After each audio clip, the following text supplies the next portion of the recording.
जैसा कि आप सब जानते हैं, राउज एवेन्यू कोर्ट ने दिल्ली के मुख्यमंत्री अरविंद केजरीवाल जी को समन किया है और कोर्ट में अपीयर करने को कहा है।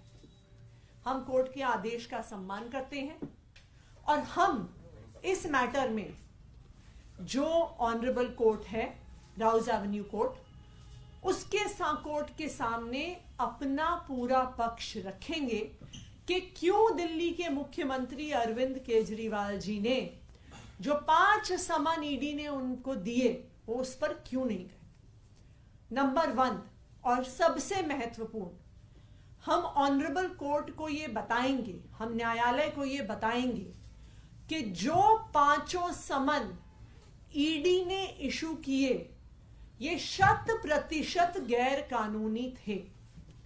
हर समन आने के बाद दिल्ली के मुख्यमंत्री अरविंद केजरीवाल जी ने लिखित रूप में उस समन में क्या क्या गैर कानूनी है ईडी को बताया।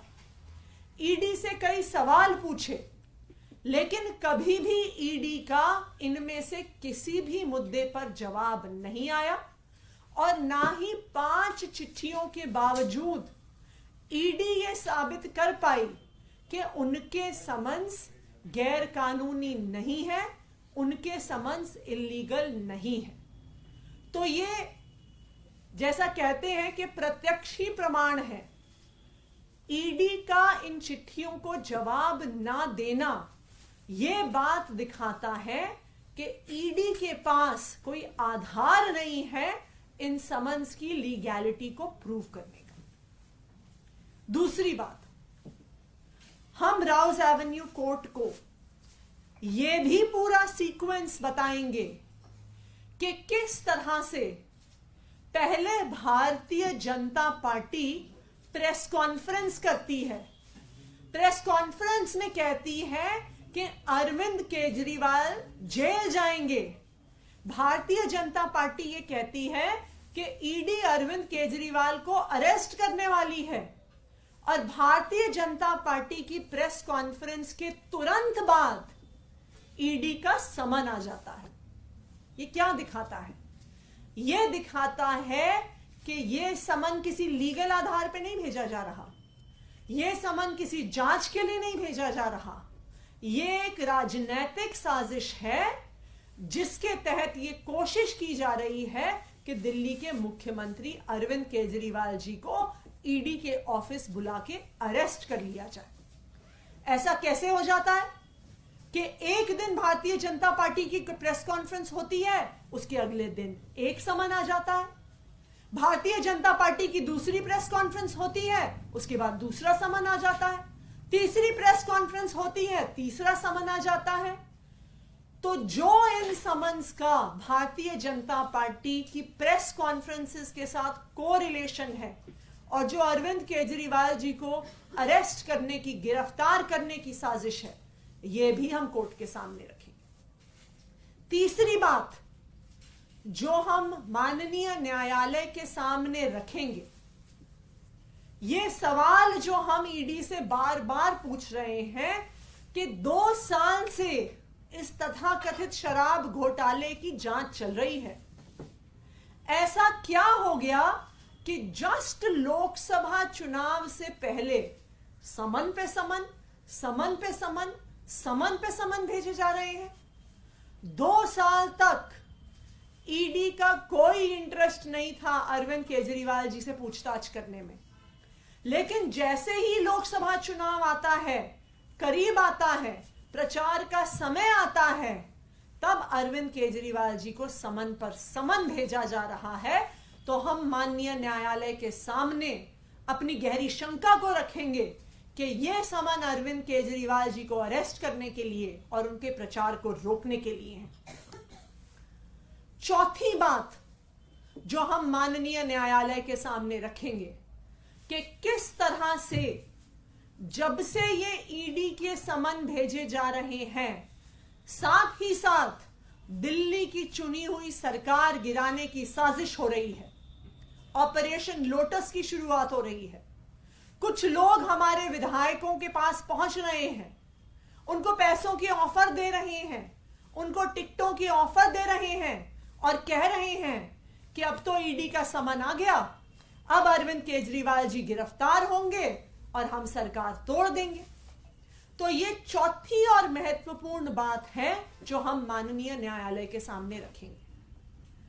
पांचवी और शायद सबसे महत्वपूर्ण बात जो हम माननीय न्यायालय के सामने रखेंगे वो है पिछले 2 दिन का घटनाक्रम जो हमने ईडी को एक्सपोज किया, उनकी सच्चाई को एक्सपोज किया और पूरे देश के सामने रखा कि किस तरह से इन्फोर्समेंट डायरेक्टोरेट बयानों के ऑडियो गायब कर रहा है, किस तरह से सुप्रीम कोर्ट और राउज एवेन्यू कोर्ट के आदेश के बावजूद ऑडियो नहीं है इंटेरोगेशंस का, उस ऑडियो को डिलीट कर दिया गया है, किस तरह विटनेसेस कह रहे हैं कि रिटन स्टेटमेंट में और जो उन्होंने वहां पे बोला था उसमें अंतर है।